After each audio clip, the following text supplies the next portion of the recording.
Hello guys, welcome to my YouTube channel. నేను మీ అమ్ము. ఈ వీడియో చాలా స్పెషల్ అండ్ ఇన్ఫర్మేటివ్. ఎందుకంటే I'm going to tell you what are the scans to be done in this pregnancy journey. నాకు జరిగిన ఈ 2 pregnancy జర్నీలో scans కానివ్వండి, బ్లడ్ టెస్ట్ కానివ్వండి, అవి ఏమేమి జరిగాయి అండ్ నాకు డాక్టర్ ఏమేమి సజెషన్ ఇచ్చారు, అండ్ ఫిక్స్ అయిపోండి.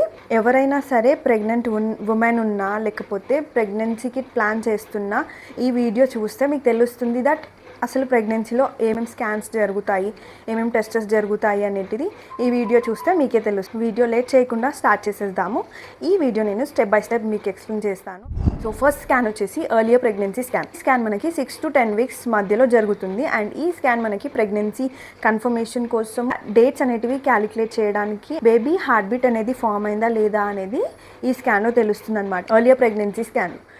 సో సెకండ్ వన్ వచ్చేసి ఎన్టీ స్కాన్. 3rd monthలో డాక్టర్ అనేది సజెషన్ చేస్తారు. అండ్ ఈ స్కాన్ చాలా ఇంపార్టెంట్ అనమాట. ఈ 11 to 14 weeks మధ్యలో జరుగుతుంది అనమాట. ఆఫ్టర్ 14 weeks మళ్ళీ ఈ స్కాన్ అనేది రూల్ అవుట్ చేస్తే అసలు మనకి కనిపించదు అనమాట. సో ఈ స్కాన్ ఎందుకు చేస్తారు అంటే ఇట్స్ వెరీ ఇంపార్టెంట్ దట్ బేబీకి ఎలాంటి జెనెటిక్ ప్రాబ్లం ఉన్నా కూడా మనకి ఈ స్కాన్లో రూల్ అవుట్ అయిపోతుంది. So this is the important scan for the baby. ఏదున్నా సరే మనకి ఫిగర్ అవుట్ చేస్తారు. 3rd స్కాన్ వచ్చేసి టిఫా స్కాన్. ఈ టిఫా స్కాన్ మనకి 18 to 22 weeks బిట్వీన్ జరుగుతుంది. చాలా ఇంపార్టెంట్, ఎందుకంటే బేబీ ఆర్గన్స్ డెవలప్ అయినాయా.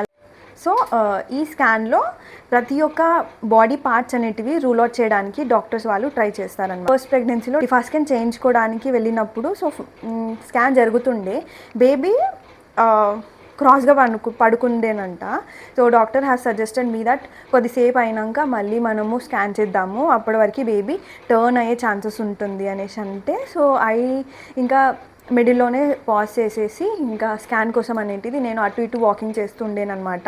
అండ్ కొంచెం తిన్నానమాట, ఏదైనా లిక్విడ్స్ కానీ ఫ్లూయిడ్స్ కానీ ఇలాంటివి తిన్నాక సో బేబీ మళ్ళీ అప్పుడు కరెక్ట్ పొజిషన్లోకి వచ్చిందంట. నేను ఎందుకు చెప్తున్నాను అని అంటే, లైక్ నాకు తెలిసిన వాళ్ళకి కూడా టిఫా స్కాన్ జరిగేటప్పుడు బేబీ చాలా అంటే బేబీ వల్ల కొంచెం టైం పడుతుందంట, లైక్ హాఫ్ డే టైం పడుతుంది. అండ్ కొంతమందికి డే మొత్తం అసలు మళ్ళీ ఒకసారి స్కాన్ చేయించాలి అనే అవసరం వస్తుంది అనమాట. బికాస్ బేబీ అనేటిది కొంచెం మనతోని సపోర్టివ్ చేయలేకపోతే we can't do anything. So మళ్ళీ మనం రిపీట్ స్కాన్ చేయించుకోవాల్సింది. సో అలా అనమాట నా ఈ టిఫా స్కాన్ స్టోరీ జరిగినప్పుడు. సో 4th స్కాన్ వచ్చేసి మనకి గ్రోత్ స్కాన్. ఈ స్కాన్ మనకి 28 to 32 weeks బిట్వీన్ జరుగుతుందన్నమాట. సో ఈ స్కాన్ మేజర్గా బేబీ కంప్లీట్గా గ్రో అయిందా లేదా, అండ్ బేబీ వెయిట్ ఎలా ఉంది, ప్లెజెంటా పొజిషన్ ఎలా ఉంది, అండ్ అమ్నియాటిక్ ఫ్లూయిడ్ ఎంత లెవెల్ వరకు ఉంది అనేది ఈ గ్రోత్ స్కాన్లో రూల్ అవుట్ అవుతుంది. అండ్ ఈ గ్రోత్ స్కాన్ వల్ల బేబీ పొజిషన్ ఎలా ఉంది, అండ్ కార్డియాటిక్ యాక్టివిటీస్ ఉన్నాయా, బేబీ యాక్టివ్లో ఉందా, అమ్నియాటిక్ ఫ్లూయిడ్ ఓకేనా, అండ్ సర్విక్స్ లెంత్ ఎలా ఉంది. అండ్ ఈ గ్రోత్ స్కాన్ చూడడం వల్ల ఒక మదర్కి నార్మల్ డెలివరీ అయ్యే ఛాన్సెస్ ఉందా లేదా అనేది కూడా మనకి రూల్ అవుట్ చేస్తుంది అనమాట ఈ గ్రోత్ స్కాన్.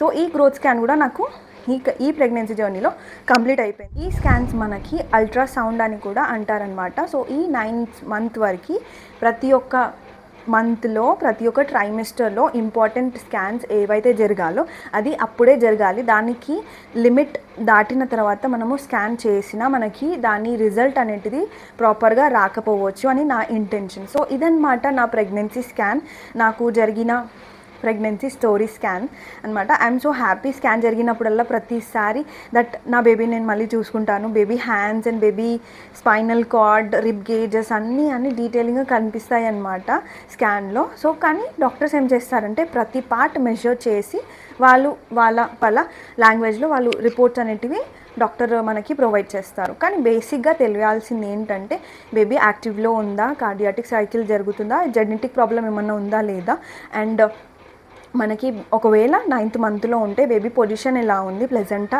ఏ పొజిషన్లో ఉంది, అండ్ ఫ్లూయిడ్ ఏ లెవెల్ వరకు ఉంది, ఈ ఫ్లూయిడ్ నార్మల్ ఉందా లేదా అనేది మనకి ఇది బేసిక్ ఇన్ఫర్మేషన్ ఒక మదర్కే కాకుండా యాజ్ అ ఫాదర్గా కూడా, యాజ్ అ ఫ్యామిలీ మెంబర్స్గా కూడా స్కాన్ని చూసి అవేర్ అవ్వడం అనేది కూడా ద మోస్ట్ ఇంపార్టెంట్ థింగ్. ఎందుకంటే ఇఫ్ ఏదైనా రిస్కీ ప్రాబ్లం ఏదైనా సిచ్యువేషన్ ఫేస్ అయితే we can rule out by seeing this scans అనమాట. సో అందుకే ఎప్పుడు స్కాన్ అప్పుడే జరగడం వల్ల మనకి మన బేబీకి కూడా అప్డేట్ అనేటిది మనకు తెలుస్తుంది. సో ఇదన్నమాట నా స్కాన్ స్టోరీ బ్లడ్ టెస్ట్ గురించి మాట్లాడతాను. అండ్ ఫస్ట్ ఎర్లియర్ ప్రెగ్నెన్సీలో first blood test and urine test కూడా చేశారు. ఈ 3rd మంత్లో నాకు బ్లడ్ టెస్ట్ అన్నిటిది రిఫర్ చేశారు. అండ్ ఈ బ్లడ్ టెస్ట్ వచ్చేసి సిబిపి గురించి అనమాట. హిమోగ్లోబిన్ పర్సంటేజ్ ఎలా ఉంది అండ్ అన్ని డీటెయిలింగ్ కోసం తెలుసుకోవడానికి, బ్లడ్లో ఏదైనా ఇన్ఫెక్షన్ ఉందా లేదా, ఇఫ్ ఇన్ఫెక్షన్ ఉంటే మదర్కి ఇన్ఫెక్షన్ ఉంటే బేబీకి కూడా ఇన్ఫెక్షన్ రాకుండా ప్రిడక్ట్ చేసుకోవడానికి నేను 5th మంత్లో బ్లడ్ టెస్ట్ తీసుకున్నాను. బ్లడ్ టెస్ట్ అనేటిది 5th మంత్లో చేశారనమాట. సో ఈ బ్లడ్ టెస్ట్ వచ్చేసి సిబిపి అండ్ గ్లూకోజ్ టెస్ట్ అనమాట. సో మదర్కి ఏదైనా డయాబెటిక్ వచ్చే ఛాన్సెస్ ఉన్నాయా లేవా, లేకపోతే డయాబెటిక్స్ వచ్చిందా అనేది తెలుసుకోవడానికి, షుగర్ అనేది వచ్చిందా మదర్కి అనేది తెలుసుకోవడానికి 5th మంత్లో నాకు రిఫర్ చేశారనమాట. గ్లూకోజ్ బాటిల్ మొత్తం గ్లూకోజ్ పౌడర్ ఉంటుంది కదా, గ్లాస్లో ఫుల్ గ్లూకోజ్ పౌడర్ వాటర్ పోసేసి గ్లూకోజ్ పౌడర్ మొత్తం మిక్స్ చేసి స్టిర్ చేసి అందులో మిక్స్ అయ్యే వరకు బ్లడ్ ఇవ్వక ముందుకు ఇది తాగి ఆఫ్టర్ 2-3 అవర్స్ తర్వాత బ్లడ్ అనేది తీస్తారనమాట. సో ఈ గ్లూకోజ్ వాటర్ ఒక గ్లాస్ ఫుల్ తాగాలి. ఇది తాగినాక మనం ఏం తినొద్దు తాగొద్దు. సో ఈ 2 అవర్స్ మనము డైట్లో ఉండాలన్నమాట. సో ఆఫ్టర్ బ్లడ్ ఇచ్చిన తర్వాత నార్మల్గా ఇంకా ఏదైనా తీసుకోవచ్చు. నాకు రిపోర్ట్స్ వచ్చిన తర్వాత నాకు ఈ 2 ప్రెగ్నెన్సీ జర్నీలో నాకు గ్లూకోజ్ లెవెల్ అనేటిది మినిమల్గా ఉందన్నమాట. సో అంత ఎక్కువ కాకుండా అంత తక్కువ కాకుండా ఈక్వల్ లెవెల్లో ఉంది. So I'm so happy that నాకు షుగర్ లేదు అని, అంటే ఐఎమ్ సో హ్యాపీ. ఎందుకంటే కొంతమందికి ప్రెగ్నెన్సీ జర్నీలోనే థైరాయిడ్ వస్తుందంట, షుగర్ వస్తుందంట, బీపీ వస్తుందంట. సో ఇలాంటివి సమ్ కైండ్ ఆఫ్ థింగ్స్ అనేటివి వస్తాయంట మదర్కి. సో అందుకే ఈ టెస్ట్స్ అనేవి, ఈ బ్లడ్ టెస్ట్ అనేది జరుగుతుంది. సో గైస్, ఇదన్నమాట నాకు జరిగిన బ్లడ్ టెస్ట్ గురించి.